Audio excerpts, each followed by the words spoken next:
Kumusta? Mabuti!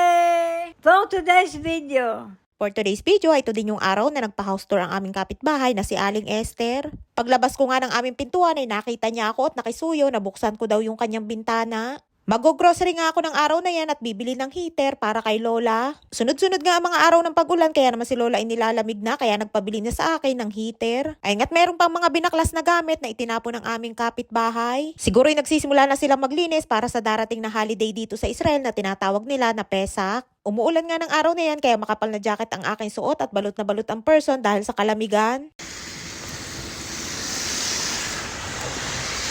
Bago ako mag-grocery, dumaan muna ako din sa bilihan ng mga appliances at titingin muna ako ng heater. Ang dami nga pwedeng pagpilian pero are ang nag-iisang agaw atensyon. Ay nga't first time ko makakita ng electric pan na umaapoy. Kapag sa Pinas mo ginamit, abay tunay na daig mo pa ang nililitsyon sa sobrang init. At dahil nga malamig ng araw na yan, ay todo tapat ako dyan at ang sarap sa pakiramdam dahil mainit. At tulad ng ordinaryong electric pan ay meron din niyang number kung gusto mo ng mahina, tamang init lang o yung sobrang init. Ayan pa nga yung mga iba't ibang klase ng mga heater na pwedeng pagpilian. Nagtanong na nga din ako kung magkano para alam ko kung pasok sa budget yung ibinigay ni Lola na pera na pambili. Nagpaalam na nga muna ako at sabi ko pupunta muna ako sa grocery store at pagbalik ko ay saka ako bibili ng heater. Ay nga't nandito na ako sa lagi kong binibilhan at malapit lamang naman yan doon sa bilihan ng mga appliances. At sabi ko nga kay Lola isasabay ko na ang pagbili ng kanyang heater para hindi na ulit ako lumabas.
Ay nga tapos na ako mamili at paglabas ko nga ay umuulan pa din. Halos maghapon nga umuulan ng araw na yan pero hindi naman kalakasan. Andinin na nga ulit ako sa bilihan ng mga appliances at bili ni Lola ay wag masyadong malaki ang bibilhin kong heater. 200 shekel o nasa 3,000 pesos ang ibinigay sa akin ni Lolang pera na pambili ng heater. At sabi ni Lola kapag lumampas daw ng 200 shekel ang presyo ng heater, abay wag na daw akong bumili. Mayroon naman si Lolang aircon na may heater ang kaso hindi na masyadong umiinit at ang isa pa ay laging bukas ang pinto ng kanyang kwarto. At ayan nga yung aking napili, tama lamang yung laki at mukhang magandang klase naman ang pagka-heater. 150 shekel yan o nasa 2,300 sa pera natin sa Pinas. Pinabuksan ko nga din at mayroon palang pinakapaan na pagpapatungan na kailangan lagyan ng tornilyo. Tuwang-tuwa nga ako sa electric pan na yan at panay ang aking painit. Ay ko po, pagdating ko sa bahay, yung pakaramdam ng aking mukha ay parang nilalagnat at mainit-init. Nasobrahan nga siguro sa pagkatutok, ayan baga namang hindi sanay ay dimirise. Ay nga tabayadan ko na at meron pansukli si Lola na 50 shekel o mahigit 700 pesos sa pera natin sa Pinas.